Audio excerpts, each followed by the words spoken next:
Our story begins with the death of international crime boss Liam McCaffrey, who dies behind bars in prison. Now, McCaffrey's son, an ex-elite assassin named Dan, the very man who turned McCaffrey in, tells his wife Jessica to go into a room to secure a package. Jessica makes her way to the room, carefully avoiding the cameras. In front of her, inside the package, is an expensive-looking necklace. Dan enters the room from behind. He puts the gift around Jessica's neck. But just then, their son Kyle calls them. Their youngest son Max had thrown up all over the house. This means Jessica and Dan will have to leave their date and head home. Dan has left his assassin life behind, a life his family knows all about, and now runs a security company. They all arrive to celebrate Thanksgiving with Jessica's family. Their daughter Nina is studying journalism in London.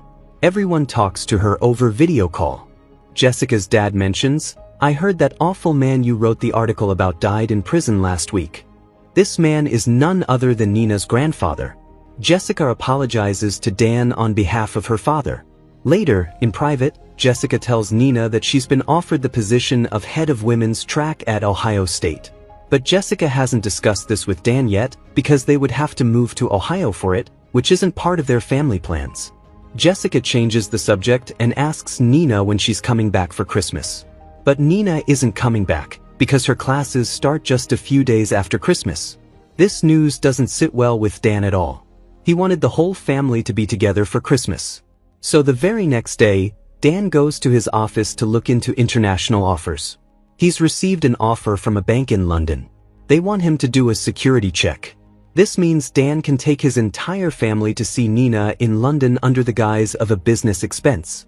Now, neither Jessica nor Kyle are thrilled about this plan. But Dan tries to convince them that they have to spend Christmas together. Soon enough, Jessica agrees, saying a home isn't defined by a house or a city. Wherever we're together, that's home. And just then, Kyle has a little accident. He also says, "All right, let's just go to London." So they all arrive in London.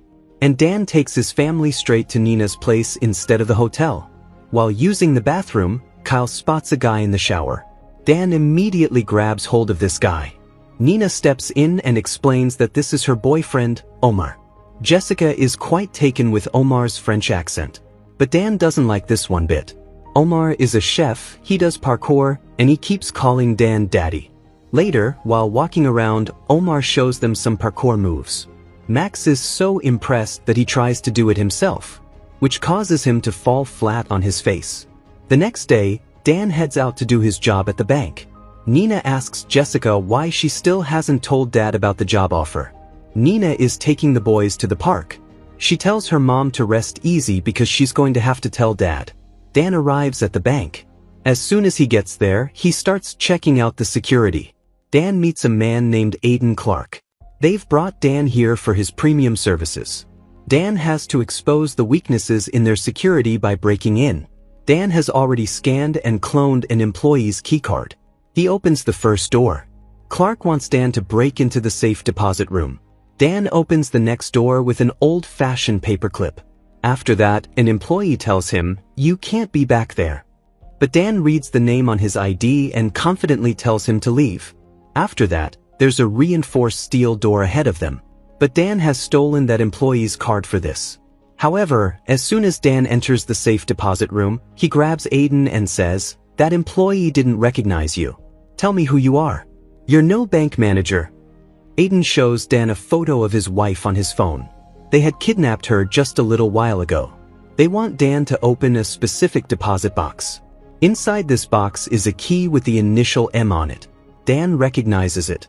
It's the key to the kingdom. Aiden shows Dan a photo from his childhood. In it is a young boy Dan knew as Finn, the maid's kid. This man, Aiden, is Finn, who is actually Dan's younger brother. And now Finn is going to take this digital key and pin the blame for all of this on Dan.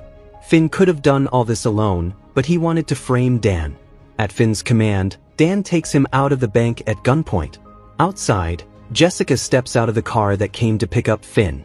A gun is taped to Jessica's hand. The police are now after them. Dan takes Jessica and ducks into a cafe. He steals a woman's bag to hide Jessica's gun. And just then, on the other side, Finn realizes the key is missing from his box, which means Dan stole it. Meanwhile, the rest of Dan's family is sitting in a park. Kyle gets a call from Dan saying, "Get rid of your phones." But Kyle doesn't understand what he means. Dan explains everything to Nina. Nina throws Kyle's phone into a trash can. Dan does the same with Jessica's phone. He starts running with his entire family. Finn is after them in his car. They all get on a London tour bus. Everyone's asking who this man is. Finn shows up and says, "Tell them, Dan. Tell them how Dad left me on a barren rock and gave you everything you ever wanted, and you threw it away." Finn demands the key from Dan. But Dan snatches Finn's gun and throws it out of the bus. The two of them start fighting on the upper deck of the bus. Finn starts to overpower Dan. Jessica comes up to help Dan. But Finn grabs Jessica.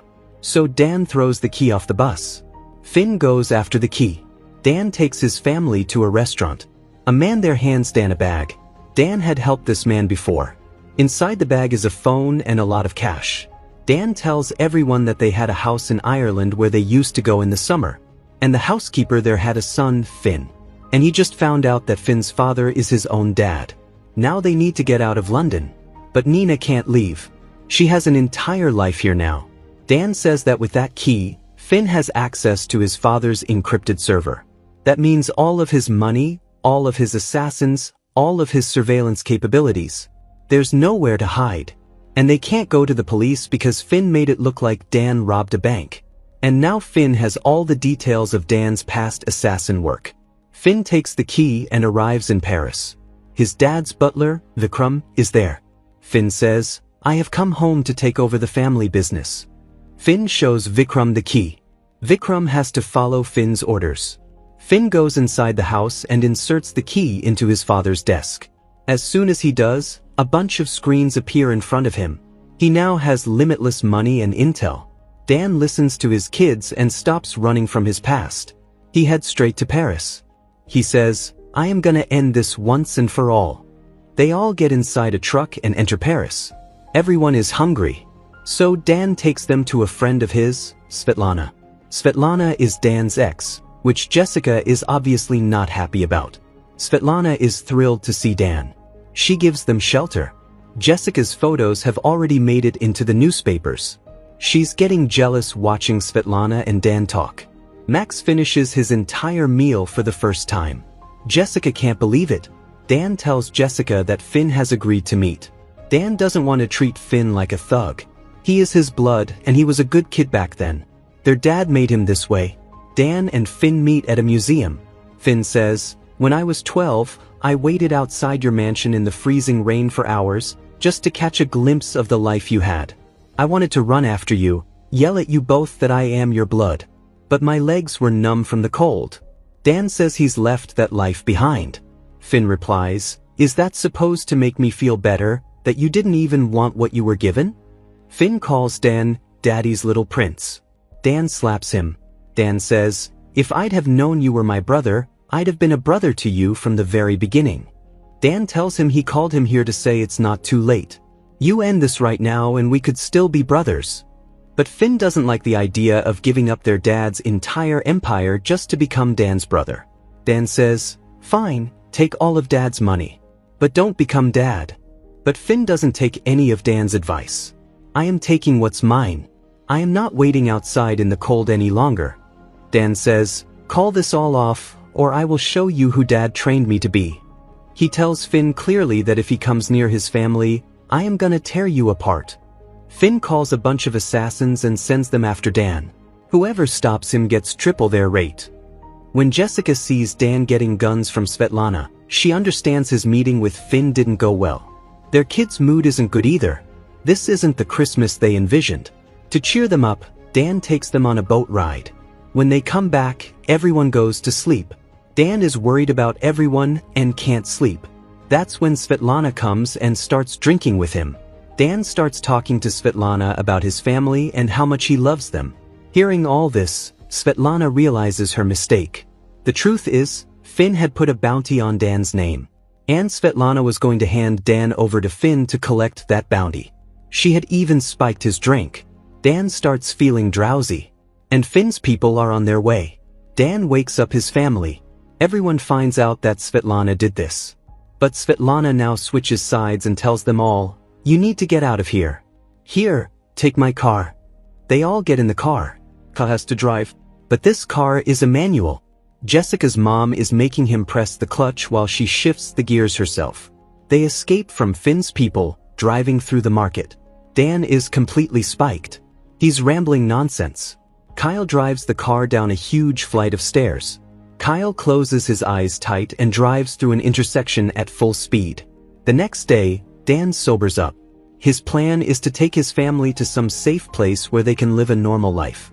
Dan can't keep his family with him because there's danger around him. Nina says, "No, Dad, we are stronger when we are together. Now, if they run from here, they'll have to change their identities and keep running from the police forever. Or if they go to the police, Finn will expose Dan's truth to everyone. After that, Dan will go to jail too. And everyone Dan ever wronged might still come after his family. So neither plan will work.